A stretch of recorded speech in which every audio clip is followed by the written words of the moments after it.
What is up, everyone? JD here. I hope you're doing well today. We're going to be doing a mod on my Miguron Keryx 2. Let's get into it.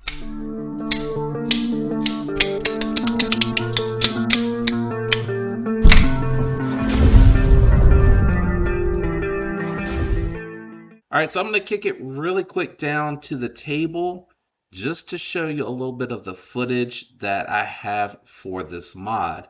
So the first thing that we walked through here is going to be the disassembly of the Keryx 2. You can see that it is a satin finish on the blade, and you have polished finish on all the hardware, including the liners. I did take the knife and use just any generic, I think, fingernail polish would work here. I just picked mine up off of Amazon. I looked for something that was quick drying because I don't like to spend a ton of time on these mods. I did the disassembly, I cleaned it, and I went ahead and I applied the nail polish. Once the nail polish was applied, I did one more cleaning, and then I dipped it in the acid etch first. With the acid etch, I just came back, continued to check on it, make sure that I knocked a little bit of the coating off to see if I could see through to the internal or see the blade surface to see how dark it was getting. Overall, it was in that bath a total of 40 minutes. Once that was done, I cleaned it up, coated it one more time, and we threw it in the stonewash bath to give it the stonewash. I let that run for 45 minutes. Once that was done, I took it apart, cleaned it all up, reassembled it, and now here we are with the Keryx 2 and the acid etch stonewash, which I think looks really good against the black micarta with a little bit of wear here, where the top layer material wears away white. I think those little white marks complement the stonewash marks on the blade as well. I did debate doing the liners, didn't want to do that, but as you can see, where it was coated is everywhere that it contacts with the pivot, with the stop pin, with the lock bar interface, just to make sure that all of that is smooth. And I also coated the detent ball track, which on this model, thankfully, doesn't protrude out like it did on my last stonewash, which was the Clydesdale. So the Clydesdale, from Newbury to EDC, the detent ball track protrudes out. It does not here, so it makes it very easy, keeps it very clean.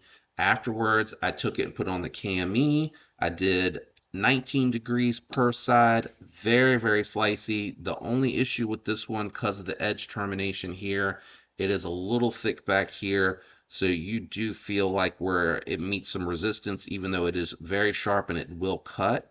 You do have that, and I wish I would have taken the forward finger choil and pushed it out just a little bit more, but I'm happy. Overall, with the result of this, I'm very happy. You just need to take your time with that acid etch. I'll do my best to come back when I publish this, which will probably be in about 2 weeks. It's going to take that long for me to get to this particular video, probably. Maybe I'll push it to the beginning of the line, but I'll try to include the etch.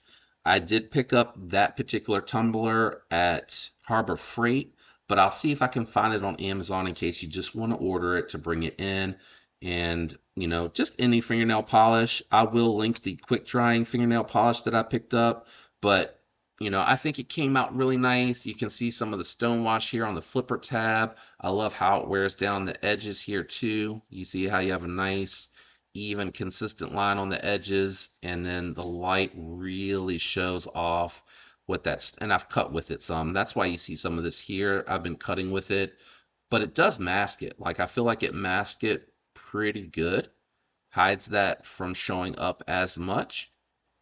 And I'm just really happy with this one. I'm really happy with the way it came out. It is a simple mod, I think, and I'll do my best to try to link it up here at some point in the video when I get to this particular spot.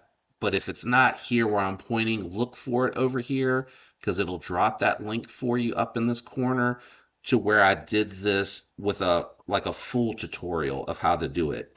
Since I already have the tutorial, I just wanted to do a little bit of B-roll over my explanation of what it is that I was doing, showing you what it is that you need to coat and how you want to prepare it. You want to make sure you do a really good job cleaning it, because you don't want like any fingerprints showing up, you know. And if you don't want it quite this dark, maybe scale it back to 20 to 30 minutes. You can get a sense of what it'll look like once you take it out and dip it in the water, but I don't like to take the coating that's on there doing the work off. I really like the darker stonewash a little bit better than the lighter. I'm really happy with the way this came out and the way that it looks. I'm okay with the polished hardware having a little bit of contrast to kind of accent the marks from the stones. Oh yeah, and I'll try to do that as well, because I know that I ordered additional stones that were a little bit more aggressive with the cutting, so I didn't have to leave it in as long. So I'll link that as well, and a tumbler for you guys down there in the description. It'll be under the disclaimer, but above my normal affiliate links that just take you to the websites that I have. Unfortunately, those affiliate links, they don't ever really let me highlight a product. It'll only steer you to the site, and then you just got to search really quick on the site for anything that you might be seeing featured in the video, if they're available. I like coating everything like detent ball track, the bearings and everything, because it just keeps it really smooth. And it also ensures that I'm not going to have any detent lash develop, because it's not going to eat at any material. It's not going to create any lock rock. It's going to keep everything very solid, but also very smooth. That's the reason that I do those coatings in those spots. I have found that has made sure that, you know, I've done this quite a few times on quite a few different things, and it's always made sure to prevent it from having any sort of issues. I guess let me demonstrate here, because I didn't mess with the lock bar interface. That is loud.